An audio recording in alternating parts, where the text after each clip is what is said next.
BJP Yuva Morcha ಉಪಾಧ್ಯಕ್ಷನ ಕಾರಿನ ಮೇಲೆ ದಾಳಿಯಾಗಿದ್ದು ಮನೆ ಮುಂದೆ ನಿಲ್ಲಿಸಿದ್ದ ಕಾರಿನ ಬ್ಯಾನೆಟ್ ಗ್ಲಾಸ್ ಬಂಪರ್ ಹೊಡೆದಿದ್ದಾರೆ. ಜಿಲ್ಲಾ ಬಿಜೆಪಿ ಯುವ ಮೋರ್ಚಾ ಉಪಾಧ್ಯಕ್ಷ ಭರತ್ ಕೆಂಪರಾಜ್ ಮನೆಯ ಮುಂದೆ ಇದ್ದ ಪಾಚ್ಗಳನ್ನು ಒಡೆದು ಹಾಕಿದ್ದಾರೆ. ಕಡೂರು ಪೊಲೀಸ್ ಠಾಣೆಯಲ್ಲಿ ಈ ಬಗ್ಗೆ ಪ್ರಕರಣ ದಾಖಲಾಗಿದ್ದು ಕಿಡಿಗೇಡಿಗಳ ಬಂಧನಕ್ಕೆ ಪೊಲೀಸರು ಬಲೆ ಬೀಸಿದ್ದಾರೆ.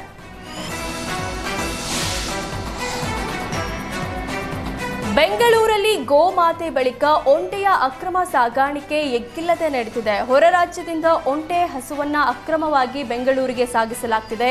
ಬಕ್ರೀದ್ ಹಬ್ಬಕ್ಕೆ ಒಂಟೆ ಕತ್ತರಿಸಲು ತಂದಿದ್ದ ಆರೋಪಿಗಳನ್ನ ರೆಡ್ ಹ್ಯಾಂಡ್ ಆಗಿ ಪೊಲೀಸರು ಸೆರೆ ಹಿಡಿದಿದ್ದಾರೆ. ಅಶೋಕನಗರ ಪೊಲೀಸರು ಭರ್ಜರಿ ಕಾರ್ಯಾಚರಣೆ ನಡೆಸಿದ್ದು 2 ದಿನದ ಹಿಂದೆ ಒಂಟೆ ತಂದು ಕತ್ತರಿಸಲು ಕೂಡಿ ಹಾಕಲಾಗಿದೆ. ಬೆಂಗಳೂರಿನ ನೀಲಸಂದ್ರದಲ್ಲಿ 10ಕ್ಕೂ ಹೆಚ್ಚು ಒಂಟೆಗಳನ್ನ ಆರೋಪಿಗಳು ಶೇಖರಣೆ ಮಾಡಿದ್ರು.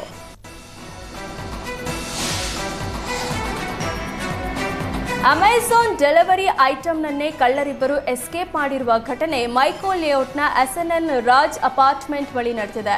ಅಪಾರ್ಟ್ಮೆಂಟ್ಗೆ ಐಟಮ್ಸ್ ಡೆಲಿವರಿ ಮಾಡಲು ಡೆಲಿವರಿ ಬಾಯ್ ತೆರಳಿದ್ದ. ಹೊಂಚು ಹಾಕಿ ಡೆಲಿವರಿ ಬಾಯ್ನನ್ನೇ ಕದೀಮರು ಹಿಂಬಾಲಿಸಿದ್ದು ಹಿಂದೆ ಬಂದು ಡೆಲಿವರಿ ಐಟಮ್ಸ್ ಕಳವು ಮಾಡಿ ಎಸ್ಕೇಪ್ ಆಗಿದ್ದಾರೆ. ಈ ದೃಶ್ಯ ಸಿಸಿ ಕ್ಯಾಮೆರಾದಲ್ಲಿ ಸೆರೆಯಾಗಿದೆ. ಘಟನೆ ಸಂಬಂಧ ಡೆಲಿವರಿ ಬಾಯ್ ಮಹೇಶ್ ಠಾಣೆಗೆ ದೂರು ನೀಡಿದ್ದು ಕಳ್ಳರಿಗಾಗಿ ಮೈಕೋ ಲೇಔಟ್ ಪೊಲೀಸರು ಬಲೆ ಬೀಸಿದ್ದಾರೆ.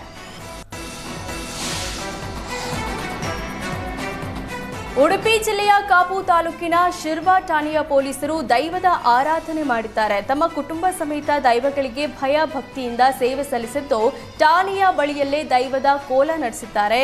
ಕೆಲಸ ಕಾರ್ಯದಲ್ಲಿ ಜಯ ತಂದುಕೊಡು, ನಮ್ಮ ಠಾಣೆಗೆ ಕುಟುಂಬಕ್ಕೆ ಯಾವುದೇ ತೊಂದರೆ ಆಗದೇ ಇರಲಿ ಅಂತ ಪ್ರಾರ್ಥಿಸಿದ್ದಾರೆ.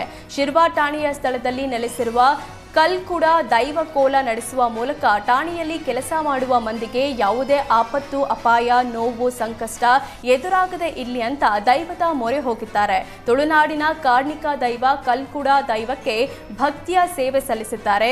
ಶಿರ್ವಾ ಠಾಣೆ ಬಳಿಯಲ್ಲೇ ನಡೆದ ನೇಮೋತ್ಸವದಲ್ಲಿ ಪೊಲೀಸರ ಕುಟುಂಬ ಸಮೇತರಾಗಿ ಭಾಗಿಯಾಗಿದ್ದರೆ ಸ್ಥಳೀಯರು ಕೂಡ ಭಯ ಭಕ್ತಿಯಿಂದ ದೈವ ಆರಾಧನೆಯಲ್ಲಿ ಭಾಗಿಯಾಗಿದ್ರು.